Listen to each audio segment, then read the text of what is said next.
5월 6일 맥체인성열기 민수기 14장, 시편 50편, 이사야 3장 4장, 히브리서 11장입니다. 오늘 새벽은 이사야 3장 4장 말씀 보고 우리 기도하겠습니다. 이사야 3장 4장은 여호와의 날에 대해서 말씀을 해요. 하나님의 그 심판이 나타나는 날이 바로 여호와의 날이잖아요. 그 여호와의 날에 어떤 날인지를 3장이 말씀을 하고 4장에서는 그 하나님의 심판의 날을 통과하고 남은 자에 대해서 또 4장에서 말씀을 해요. 먼저 이제 여호와의 날이 어떤 것인지 이사야 3장이 자세히 말씀을 해요. 여호와의 날. 3장 전체가 이제 좀 긴데 자세히 말씀을 하는데 간단히 좀 보시면은 그 3장 끝부분에 보면 그런 말씀이 3장 25절, 26절에 보면 너희의 장정은 칼에 너희의 용사는 전란에 망할 것이다. 그래서 그 성문은 슬퍼하고 곡할 것이요 시온은 황폐하여 땅이 앉으리라. 여호와의 날은 멸망의 날로 지금 다가온 거죠. 큰 전쟁과 재앙으로 다가온 거죠. 그래서 많은 장정들이 이제 칼에 엎드러지고 그리고 그 보면 여자들도 막 그 재난이 당하는데 그런 모습들이 이제 앞에 있어요. 화려하게 잘 장식하고 있던 여자들도 다 막 벗겨지고 막 썩은 냄새가 향기를 대신하고 숱한 머리털이 대머리를 대신하고 굵은 베옷이 화려한 옷을 대신하는 바로 그런 날이 큰 재앙의 날로 다가온 것이 바로 여호와의 날임을 볼 수 있습니다. 이런 재앙이 왜 임하는가 하는 것이죠. 이런 재앙은 바로 그 3장 8절에 예루살렘이 멸망하고 유다가 엎드러지는 것은 그들의 언어와 행위가 여호와를 거역하여 그의 영광의 눈을 범하였습니다. 하나님 그들의 죄로 말미암아 언어와 행위가 하나님을 거역함으로 말미암아 결국은 이 심판으로 이런 재앙의 날 여호와의 날이 임하게 되는 것이라고 지금 말씀을 하는 것이죠. 3장 1절 보면 그래서 그 여호와의 날에 보라 주 만군의 여호와께서 예루살렘과 유다가 의뢰하며 의지하는 것을 다 제거해 버리시는 그런 날인 것이죠. 그러니까 하나님의 백성들이 하나님을 의지하지 않고 세상을 따라가고 다른 것을 의지하고 사람들을 의지하고 육신적으로 이렇게 세상적으로 자꾸 가잖아요. 하나님을 찾지는 않습니다. 경외하지도 않고 예배하지도 않고 의지하지도 않는 그리고 다른 것들을 더 쫓아다니고 의지하고 그렇게 가는 거예요. 그래서 우상을 숭배하고 그래서 하나님이 진노하시고 이런 날이 임하게 되는데 그래서 그런 여호와의 날이 임하게 되면 그 첫 절이 그러잖아요. 3장 1절이 백성들이 의지하던 하나님보다 더 의지하고 좋아하고 따라가던 그런 것들 유다가 하나님의 백성들이 의뢰하며 의지하는 모든 것들을 제거하여 버리시는 그런 날이 되는 것이죠. 그런 것들이 전부 없어질 것, 파괴될 것이다 하는 거죠. 결국은 전쟁이나 그런 환란으로 말미암아 그런 것들이 좋아하고 의지하던 것들이 다 날아가는다 하는 것이죠. 그래서 이제 하나님의 백성들이 하나님보다 더 의뢰하고 의지하는 것들이 리스트가 쫙 나와요. 보면 그렇죠? 다 제거하는데 보면 1절에 곧 그가 의지하는 모든 양식, 그가 의지하는 모든 물 이런 것들을 제하여 버리신다는 것이죠. 이런 것들은 이제 또 물질적인 것이죠. 우리가 평소에 의지하고 쌓아두었던 물질들이 그날에 다 날아가는 것이죠. 그런가 하면 2절에 보면 또 용사와 전사, 재판관, 선지자, 복술자, 장로 그 유력한 사람들이 있잖아요. 의지하던 많은 사람들 이런 사람들도 죽고 이렇게 되는 거예요. 의지하던 모든 것들이 이제 그렇게 되는 것이죠.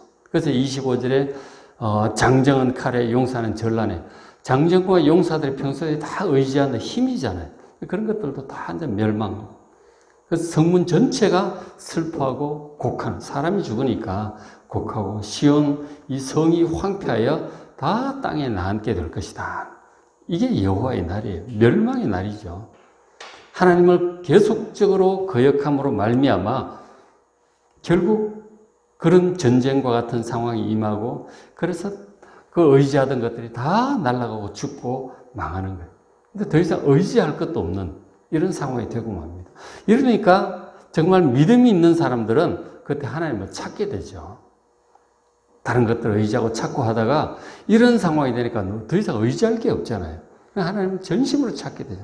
그러나 반대로 하나님을 계속 의지하고 하나님을 계속 거역하고 세상에 다른 것들을 의지하고 추구하던 사람들은 또 그런 하나님께 회개하여 돌이키지 않으면은 그렇게 같이 이제 멸망을 하는 것이죠. 하나님을 의지하고 돌이키는 자들은 거기서 이제 하나님의 은혜로 살아남게 되는 거예요. 그게 이제 남은 자들이죠.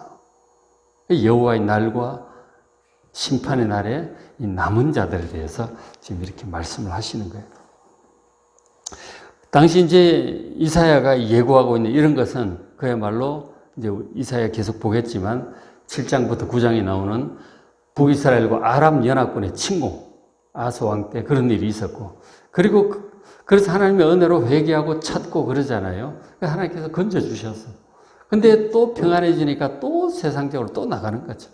하나님을 의지하지 않고 우상을 섬기고 세상적인 것들을 추구하고 계속 이렇게 나가니까 또 이제 하나님께 경고를 하시죠. 아수르가 올 것이다. 회개하라고 이제 외치는 거죠.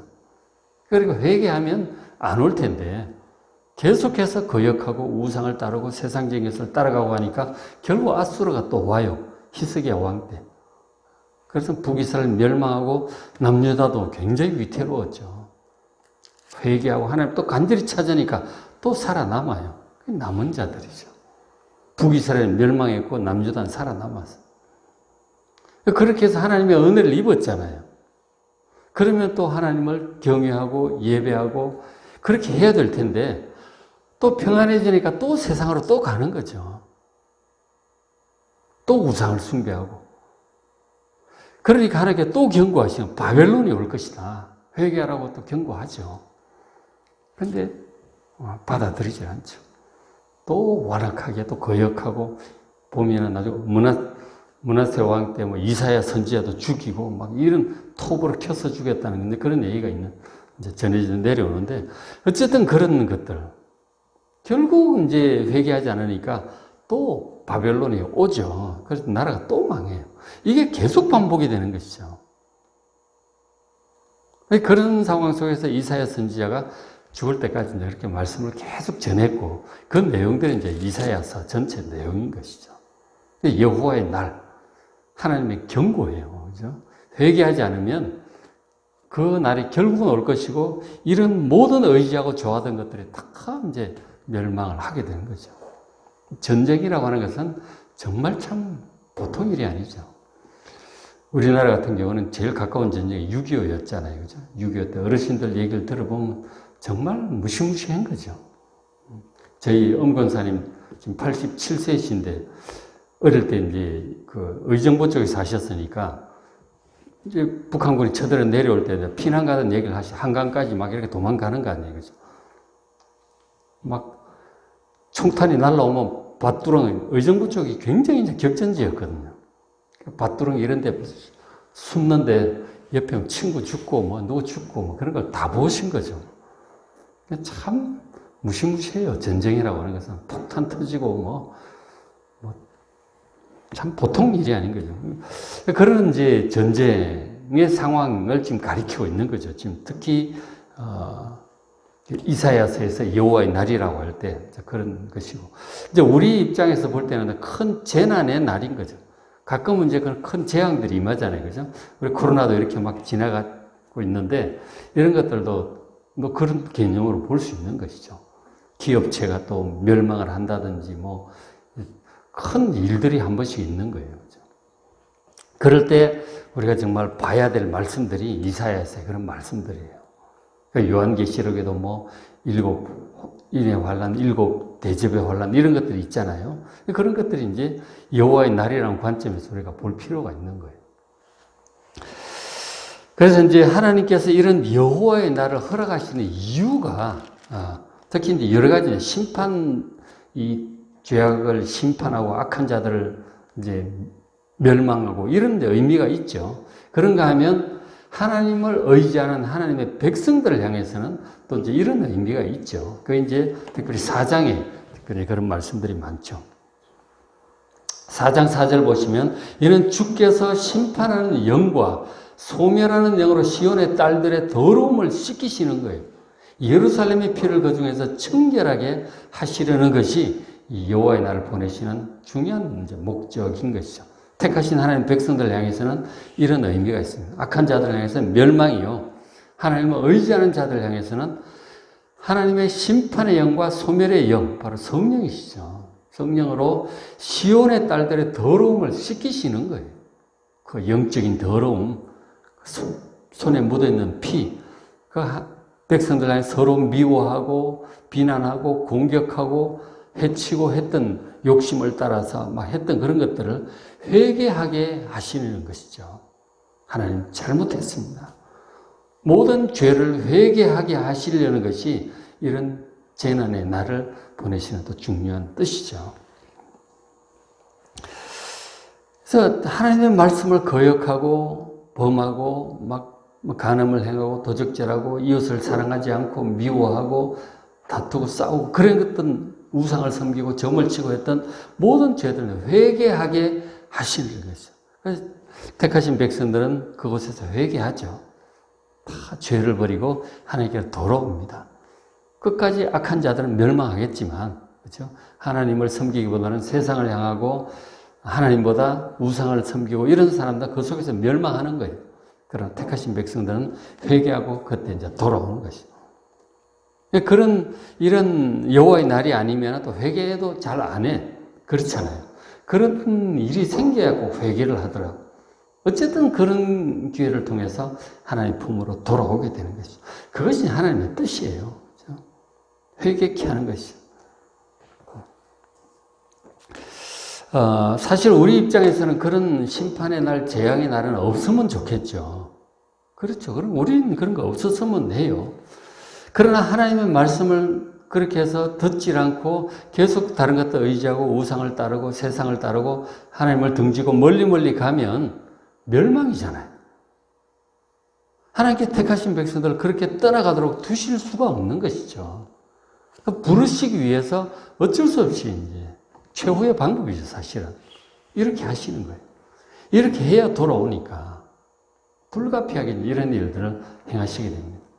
그러니까 이 악한 자들을 향해서 심판과 택하신 백성들을 불러들이시는 그런 뜻인 거죠. 하나님의 사랑이고 어쩔 수 없는 이제 사랑의 매를 드시는 거죠. 그래서 4장 그 앞에 바로 3절에 보면 남아있는 자에 관한 말씀을 해요. 시온에 남아있는 자, 이 여호와의 날, 재앙의 날에 하나님을 믿고 의지함으로 남은 자들을 얘기하는 것이죠.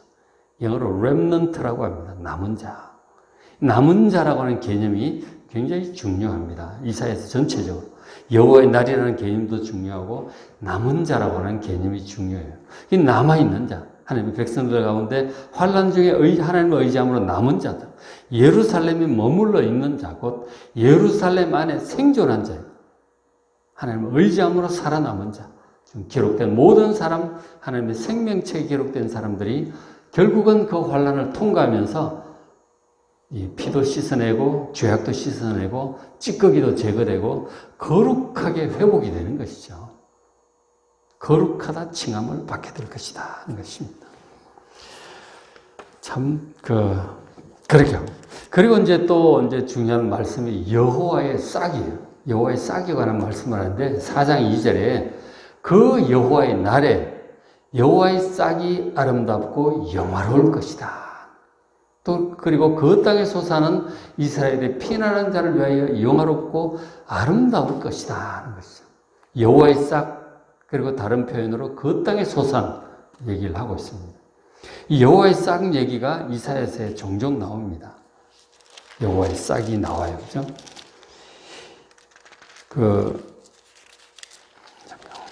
보면 이새의 줄기에서 이사야 11장 1절에 그런 말씀이 있는데 이새의 줄기에서 한 싹이 날 것이다.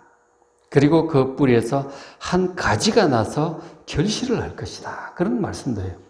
그 이새의 뿌리에 줄기에서 한 싹, 이새 아들이 다윗이죠. 다윗의 후손 중에 한 싹이 날 것이라는 그런 말씀을 하는 거죠. 그러니까 여호와의 싹 혹은 여호와의 가지라고 하는데 이것이 이제 히브리어 체마흐라고 하는 이 단어가 대부분의 신학자들은 메시아를 가리킨다고 봅니다. 장차 오실 구원자 메시아를 가리킨다고 봐요. 그러니까 여호와의 날에 모두가 큰 이제 환란을 같이 당하잖아요. 우리가 이제 코로나를 통과하면서 전부 다 이제 믿음이 좋은 사람이나 믿지 않는 사람이나 같이 환란을 같이 당하는 거예요. 다 이제 코로나도 걸리고 아프기도 하고 때때로 죽기도 하고 목사님들 중에도 코로나 걸려서 돌아가신 분들도 계시고 그렇죠. 그렇게 되는 거예요. 그렇죠? 같이 환란을 이제 다 통과를 하는데 그 가운데 하나님께 끝까지 대적하는 자들이 있는가 하면 하나님을 의지함으로 회개하고 진실한 마음으로 돌아오고 거룩함을 회복하는 자들이 있어요. 그 렘넌트들이 남은 자들이 있다니까. 같은 여호와의 날을 당해도 이게 다른 거예요. 다르게 역사하는 거예요. 그렇게 되는데 그때 그런 환란 가운데서 여호와의 싹이 올라올 것이다. 이새의 줄기에서 여호와의 싹이 올라올 것이다. 그러니까 이 환란을 통과하면서 여호와의 싹이 나올 것이라고 말씀을 하는 거예요. 결국 이제 이스라엘 백성들이 이런 죄악으로 말미암아 환란을 많이 겪죠. 보면은 아수르도 겪고 바벨론도 겪고 결국 나라가 망하고 다시 로마도 겪게 되고 이런저런 일들을 겪게 되죠. 그러면서 여호와의 싹이 결국 이제 오는 거예요. 장차 오실 메시아에 관한 말씀들을 여호와의 날과 함께 말씀을 하고 있죠. 요한계시록 상황도 그 많은 환란 가운데 결국 여호와의 싹인 이 예수님께서 다시 오시는 거예요. 우리의 구원을 완성하러 오시는 거예요. 이 여호와의 싹이라고 하는 것이 여호와의 날과 이제 밀접하게 연관이 되어 있는 것이죠. 그리고 그 가운데서 하나님을 믿고 의지하여 끝까지 남은 자들에 대해서도 또 말씀을 같이 이렇게 계속해서 말씀을 하고 있는 것이죠. 이게 다 뒤섞여 있잖아요. 그죠? 결국 하나님의 구원의 섭리가 이렇게 가고 있는 것입니다. 여호와의 싹에 대해서 이렇게 말씀을 하는 거죠. 여호와의 싹이라고도 하고 다른 표현으로 그 땅의 소산이라고 하잖아요. 이것은 신학자 여호와의 싹은 메시아의 어떤 신성을 특별히 강조하고 그 땅의 소산은 그 메시아의 인간적인 어떤 것을 표현한다고도 그렇게 얘기도 해요. 다시 보시면 4장 2절에 그날에 여호와의 날에 여호와의 싹이 아름답고 영화로울 것이다. 그리고 그 땅의 소산 메시아죠. 이스라엘의 피난한 자, 바로 남은 자들이죠. 그런 자들을 위해서 영화롭고 아름다울 것이다. 영화롭고 아름다운 이 메시아가 오셔서 이 남은 자들을 마지막 구원으로 인도하실 그런 말씀을 하시는 거예요. 그래서 이제 그런 환란 가운데 이 남은 자, 이스라엘의 피난한 자, 남은 자, 3절에 시온에 남아있는 자, 곧 예루살렘 안에 생존한 자 중 기록된 모든 사람은 거룩하다고 칭함을 받게 되는 것이죠. 여호와의 싹, 메시아의 은혜로 그렇게 거룩함을 온전히 회복하게 될 것임을 말씀을 합니다. 굉장히 예언적이기도 하죠. 이스라엘 백성 눈앞에 있는 이 여호와의 날 환란이기도 하고 그런 것들을 통과해 가면서 결국 오실 여호와의 싹을 통해서 온전히 거룩함을 회복하게 될 하나님의 택하신 백성들, 그 구원의 모습에 관한 예언적인 말씀들이죠. 그러니까 여호와의 날이라고 하는 환란을 통해서 이 하나님께서 악인들을 심판하시는데 동시에 하나님 택하신 백성들을 회복시키고 정결케 하시고 거룩케 하시는 그런 은혜를 베푸실 것임을 말씀을 하는 것이죠. 그리고 이제 구원받는 그 하나님 백성들을 위해서 4장 5절에 여호와께서 거하시는 온 시온산, 이 하나님의 백성들의 새 예루살렘 성이기도 하고 그렇잖아요. 그 하나님의 택하신 그 시온산, 그리고 모든 백성들의 지폐 위에 낮이면 구름과 연기, 이 구름 기둥을 이제 우리가 떠올리게 하죠. 그러니까 밤이면 화염의 빛을 만드시고 그 모든 영광의 덮개를 두실 것이다 하는 거죠. 우리가 이제 민수기도 보고 있지만 출애굽한 이스라엘 백성들을 하나님께서 이 구름 기둥과 불 기둥으로 인도하시잖아요. 그 지금 이 이스라엘 백성들을 물론 환란들을 겪겠지만 아람, 이스라엘 연합군, 아수르, 바빌론 이런 것들을 겪겠지만 하나님을 믿고 의지함으로 또 살아남는 택하신 백성들이 있죠. 이 영적인 구원을 받는 백성들이 있는 거예요. 그들을 위해서 택하신 백성들을 위해서 구름 기둥, 불 기둥으로 함께 하실 것임을 말씀을 해요. 바로 성령을 우리가 떠올릴 수 있죠, 그죠? 성령 강림을 떠올릴 수 있는 그런 말씀들이죠. 그렇게 하시고 그 모든 영광의 덮개도 또 더 이렇게 덮으실 것임을 보호하실 것임을 말씀을 해요. 이 덮으신다고 하는 것은 바로 뒤에도 나오겠죠. 6절에 초막이 있어서 낮에는 더위를 피하게 하는 그늘도 지어주시고 또 풍우를 피하는 숨는 곳도 되고 또 밤에는 밝혀주기도 하시고 추울 때는 따뜻하게도 하시는 그런 하나님의 보호하심이죠. 그러니까 이제 여호와의 날이라고 하는 큰 재앙을 이제 통과를 하게 되는데 힘들죠. 굉장히 힘든데 어쨌든 택하신 백성들을 구해내시고 구름 기둥 불 기둥으로 보호하시고 영광의 덮개로 그리고 이 뜨거운 더위 이 재난을 피하게 하는 초막으로 덮어주시겠다고 하는 거예요. 저런 것들이 이제 영광 위에 덮개에 해당하는 것이죠. 보호하시겠다는 거예요. 이 여호와의 날에 모든 남은 환란들로부터 보호하시겠다는 것입니다. 근데 결국은 이제 완전한 구원으로 이끌어 가실 그런 말씀을 하시는 거죠. 요한계시록 상황도 마찬가지인 것이죠. 이런 모든 하나님의 구원의 섭리를 지금 말씀을 하고 있는 것입니다. 말씀을 정리를 하죠. 이 여호와의 날이라고 하는 것은 이 백성들의 죄악으로 말미암아 불가피하게 임하는 것입니다. 그러한 자들에게 이 심판으로 임하고 하나님의 백성들조차도 그 죄악된 세상 속에서 같이 막 영향을 받는 것이죠. 세속을 따라가고 육신을 따라가고 미워하기도 하고 다투기도 하고 그런저런 이제 하나님보다 다른 것들 우상적인 것들을 섬기기도 하고 막 그렇게 되는 거예요. 그래서 함께 환란을 당하는 것입니다. 하나님 백성들이라고 해서 온전히 100% 깨끗하지를 못한 거예요. 영향을 받고 막 중심이 흔들리고 하나님을 좀 떠나가기도 하고 이러는 거죠. 그런데 여호와의 날을 통해서 정신 차리고 제대로 돌아오게 되는 거죠. 택하신 백성들은 이 렘넌트 남은 자들은 그곳에 여호와의 싹 메시아의 은혜가 있고 또 성령의 강림이 있고 그런 것들이 이 여호와의 날과 여호와의 싹 그리고 남은 자 이런 것들을 영적으로 구원의 섭리에 관한 전체적인 말씀들을 이사야 4장, 5장 이렇게 말씀을 해주고 있어요. 그래서 우리 입장에서 때때로 우리도 죄와 허물로 인해서 어쩔 수 없이 이런 일들을 당하게 돼요. 그러면서 또 회개하고 회복하죠. 그렇게 하나님을 의지하고 다시 회개하고 돌아오고 주님과 온전히 저런 모습으로 동행하는 구름 기둥, 불 기둥으로 인도하시는 하나님과 동행하여 그 약속의 땅, 새하늘과 새 땅까지 모든 환란을 통과하여 잘 이루는 여러분 되시기를 주의 이름으로 축복합니다. 오늘 맥체의 성경 읽기 민수기 14장 정말 하나님을 의지하여 약속의 땅을 잘 가야 될 텐데 입구에서 좌절하는 그런 내용이에요. 믿음이 없어서 우린 못 들어간다. 그들은 그 입구 갖고 우린 메뚜기 갖고 못 들어가겠다고 모세 죽이고 애굽으로 돌아가자고 하다가 실패하는 내용이에요. 우린 저러면 안 돼. 끝까지 잘 가야 되는 거예요. 여호수아 갈렙처럼 꼭 좀 읽어보시기 바랍니다. 민수기 14장, 시편 50편, 이사야 3장, 4장, 히브리서 11장. 믿음으로, 히브리서 11장 믿음장이잖아요.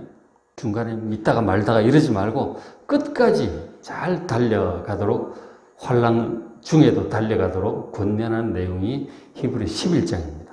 꼭 좀 잘 읽어보시길 바랍니다.